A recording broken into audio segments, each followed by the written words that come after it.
Jagat alutsista Indonesia sedang ramai membicarakan KRI Golok 688, sebuah kapal dengan desain trimaran dan siluman. Peluncuran dan penamaan kapal dilakukan pada Sabtu 21 Agustus 2021 di Pantai Cacalan, Selat Bali, Kabupaten Banyuwangi, Jawa Timur.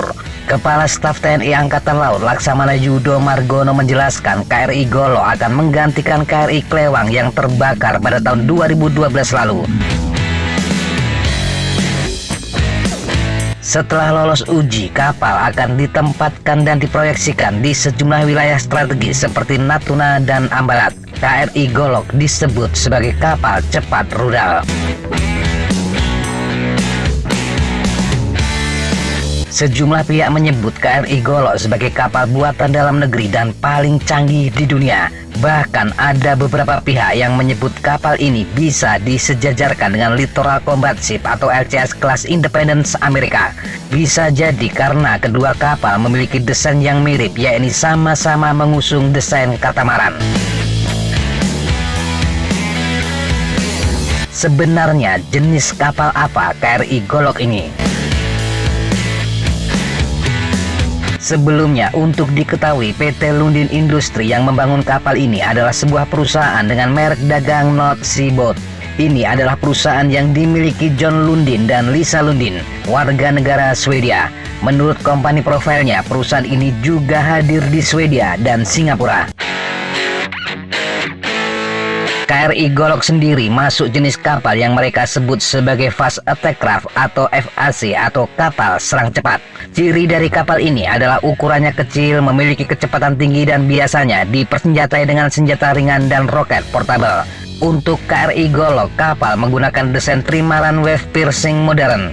Desain ini hasil kerjasama dari Saab Swedia dan PT Lundin yang pertama kali diperkenalkan pada saat Indo Defense tahun 2014. Apakah KRI Golok sama dengan KRI Klewang 625? Tidak sama persis, meski Golok didasarkan pada Klewang yang terbakar pada September 2012, tidak lama setelah peluncurannya. Setelah kejadian tersebut, Saab mengajukan desain baru dan menggabungkan banyak modifikasi serta peningkatan. Dibandingkan dengan KRI Klewang, kapal ini didesain ulang mencakup gate yang ditinggikan, lambung penembus gelombang yang dimodifikasi, dan tiang yang lebih tinggi. Radar SeaGriff 3D yang baru ditempatkan lebih tinggi untuk cakupan radar yang lebih baik. Kapal disebut menggabungkan desain lambung dan konstruksi yang inovatif, termasuk sistem tempur 9LV Saab yang terkenal. Desain trimaran memungkinkan kapal untuk menerjang gelombang daripada melewatinya. Lambung yang ditingkatkan memberikan stabilitas yang tinggi pada kapal. Kombinasi fitur ini mengurangi goncangan hingga menciptakan platform senjata yang stabil. Selain itu juga memungkinkan untuk mempertahankan kecepatan rata-rata lebih tinggi dengan nyaman dan aman dalam kondisi buruk. Kapal memiliki karakteristik desain stealth dan menggabungkan fitur yang meminimalkan deteksi dengan mengurangi deteksi radar, inframerah, akustik, dan magnetik.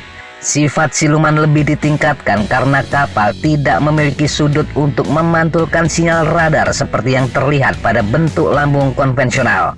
Di laman resminya, PT Lundin menyebut kapal ini memiliki fungsi dasar sebagai kapal patroli di wilayah zona ekonomi eksklusif. Artinya, kapal tidak bisa beroperasi terlalu jauh ke tengah lautan. Platform ini dibangun untuk operasi anti pembajakan serta penyelamatan. Kapal menggunakan bahan karbon fiber foam sandwich serta menggunakan resin vinyl ester tahan api. Kapal memiliki panjang 63 meter, lebar 16 meter, draft 1,2 meter, dan bobot perpindahan 245 ton. Kapasitas bahan bakar adalah 50.000 liter dengan menggunakan 4 mesin MAN V12 masing-masing berkekuatan 1.800 tenaga kuda. Mesin mampu mendorong kapal pada kecepatan maksimal 28 knot dengan kecepatan jelajah 16 knot. Daya rentang kapal adalah 2000 knot-mile pada kecepatan 16 knot. Kapal membawa 30 kru dan dilengkapi dengan kapal berkecepatan tinggi berukuran 11 meter. Untuk peralatan hanya disebutkan kapal menggunakan radar, GPS, AIS, log, dan MET system. Untuk senjata tidak disebutkan karena akan sangat tergantung pada persyaratan yang diminta pembeli. Namun kapal bisa dilengkapi rudal dan juga bisa membawa helikopter. Jadi apakah kapal ini tercanggih di dunia? Di kelasnya mungkin bisa diperdebatkan. Tetapi tentu saja jika mencoba-coba membandingkan dengan Littoral Combat Ship kelas Independence tentu saja sangat jauh. Mungkin desain keduanya memang ada kemiripan, tetapi dalam hal lain akan sangat jauh berbeda. Dari dimensinya saja sudah jauh berbeda. Kelas Independence memiliki panjang 127,5 meter, lebar 31,5 meter, dan draft 4,25 meter. Ini berarti 2 kali lipat lebih dari KRI Golok. Kelas Independence memiliki bobot perpindahan sekitar 2.750 ton.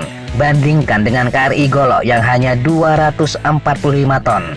Jika KRI Golok memiliki kecepatan maksimal 29 knot, kelas Independence mampu berlayar lebih dari 44 knot. Sementara daya rentang kelas Independence adalah 8.000 km pada 18 knot, sedangkan KRI Golok sekitar 3.300 km pada kecepatan 16 knot. Tentu saja kecanggihan kapal tidak bisa diukur dari dimensi, kecepatan, dan daya rentang meskipun hal itu juga penting. Tetapi pada masa sekarang teknologi dan senjata yang dikemasnya menjadi hal yang sangat penting untuk ukuran kecanggihan sebuah kapal. Dan KRI Golok meski kecil tetap bisa menjadi kapal yang mematikan dan berbahaya jika nanti mengemas teknologi dan senjata yang mumpuni. Jadi kita tunggu saja. Demikian sahabat Jejatapa, informasi yang bisa kita sampaikan untuk kesempatan kali ini. Sampai jumpa di kesempatan yang berbeda. Tetap kunjungi kami di www.jejatapa.com dan www.flightjournal.com. Tetap semangat dan jaga kesehatan. Salam, fly like an eagle, fight like a falcon.